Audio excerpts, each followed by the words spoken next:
ग्वालियर में पिछले दिनों 2 जुलाई को खरगोन कलेक्टर शिवराज वर्मा की पत्नी से सनसनीखेज लूट करने वाले 2 आरोपियों को पुलिस ने गिरफ्तार कर लिया है, लेकिन इस मामले में 3 अन्य आरोपी फिलहाल फरार हैं। कलेक्टर की पत्नी पुष्पा सिंह के गले से करीब 2 तोला वजनी सोने की चेन लूट ली थी, जिसमें एक पेंडल भी लगा हुआ था। 3 आरोपी मनीष, रामवीर एवं अरुण फिलहाल फरार हैं। इनमें रामवीर के पास लूटी हुई चेन का पेंडल बताया गया है, जबकि मुख्य आरोपी सूरज सिंह भदौरिया एवं अभिषेक शर्मा को पुलिस ने मोबाइल ट्रैकिंग और सीसीटीवी फुटेज के आधार पर दीनदयाल नगर से गिरफ्तार कर लिया है। पुलिस ने उस दुर्गा ज्वेलर्स के संचालक प्रिंस सोनी को भी गिरफ्तार किया है, जिसने लूटी हुई सोने की चेन 45,000 रुपए में खरीदी थी। मुख्य आरोपी सूरज भदौरिया भिंड के अमायन क्षेत्र का रहने वाला है। इन सभी लोगों ने 1 जुलाई की रात को शराब पार्टी भी की थी और सुबह उठते ही मॉर्निंग वॉक पर निकली विंडसर हिल निवासी पुष्पा सिंह के गले से सोने की चेन लूट ली थी, जिसकी कीमत तकरीबन 1.25 लाख रुपए से ज्यादा बताई गई है। पुलिस ने सोने की चेन बरामद कर ली है, लेकिन उसमें लगा पेंडल फरार बदमाशों के पास बताया गया है। मंगलवार शाम को प्रेस ब्रीफिंग में पुलिस ने बताया कि इस बुरी घटना में कुल 5 आरोपी थे, जो मोटरसाइकिलों पर सवार थे। एक मोटरसाइकिल बैकअप देने के लिए चल रही थी। सूरज ने पैदल ही दौड़कर महिला के गले से सोने की चेन लूटी थी और भागकर अपने साथी अभिषेक शर्मा के साथ फरार हो गया था। पुलिस ने जब पूरे ट्रैक की छानबीन की तो पता चला कि दोनों मोटरसाइकिल आपस में कनेक्ट थी। उनके चालक आपस में बातचीत कर रहे थे। यह लोग कलेक्ट्रेट के पीछे एमपी सिटी कॉलेज के पास लूट की घटना को वारदात देने के बाद थाटीपुर थाने के बगल वाली रोड से होते हुए गोला का मंदिर पहुंचे थे।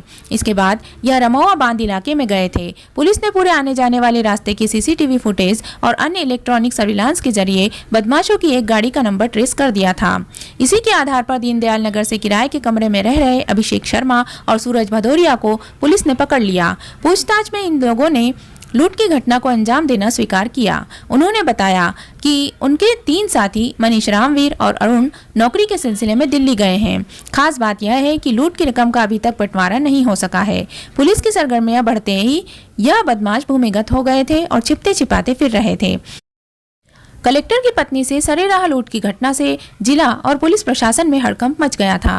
पुलिस के सामने घटना को ट्रेस करना बड़ी चुनौती थी। इसके लिए क्राइम ब्रांच के अलावा विश्वविद्यालय थाने की पुलिस की कई टीमें बनाई गई थी। विश्वविद्यालय थाने में आरोपियों के खिलाफ लूट और डकैती का मुकदमा दर्ज है। अब पुलिस बचे 3 आरोपियों और उनसे लूटा गया पेंडल बरामद करने की कोशिश में जुट गई। ये 2 तारीख की रिपोर्ट 2 तारीख को फरियादिया जो कि श्रीमती पुष्पा सिंह है, जो कि विंडसर की रहने वाली है, उनके द्वारा बताया गया कि तो रोजाना की तरह मॉर्निंग वॉक पर सुबह 6 बजे निकली वो और लगभग 6:40 पर एमपी सिटी के सामने एक लड़के ने उनकी चेन खींची, दौड़ता हुआ 70-80 मीटर गया। वहाँ पर एक व्यक्ति और खड़ा हुआ था जो मोटरसाइकिल से खड़ा हुआ था, उसके साथ बैठकर वो भाग गया। इस आधार पर थाना यूनिवर्सिटी में आईपी सेक्शन 392 के तहत केस रजिस्टर किया कर इन्वेस्टिगेशन में लिया गया।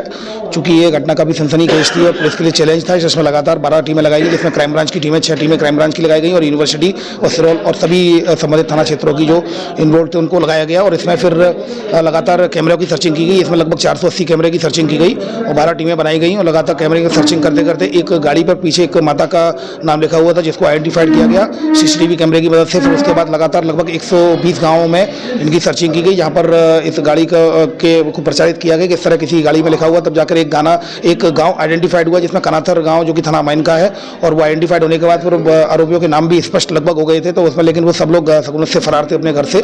तो लेकिन लगातार टीमें काम कर रही थी। तभी डीनगर के पास ये सूचना मिली कि वो एक और वारदात कर सकते हैं। तो इसमें एक मोटरसाइकिल पर 2 व्यक्ति हैं जो कि इन्होंने लूट की वारदात की थी। मुखबिर की सूचना पर घेराबंदी की जाकर जब उन्होंने मोटरसाइकिल को रोका गया, जो एसएफ डीलक्स थी, उनको पकड़ा गया। दोनों व्यक्तियों को हिरासत में लिया गया। उनके द्वारा अपना जुर्म एक्सेप्ट कर लिया। उनके द्वारा बताया गया कि कुल 5 लोग थे 2 मोटरसाइकिलों में।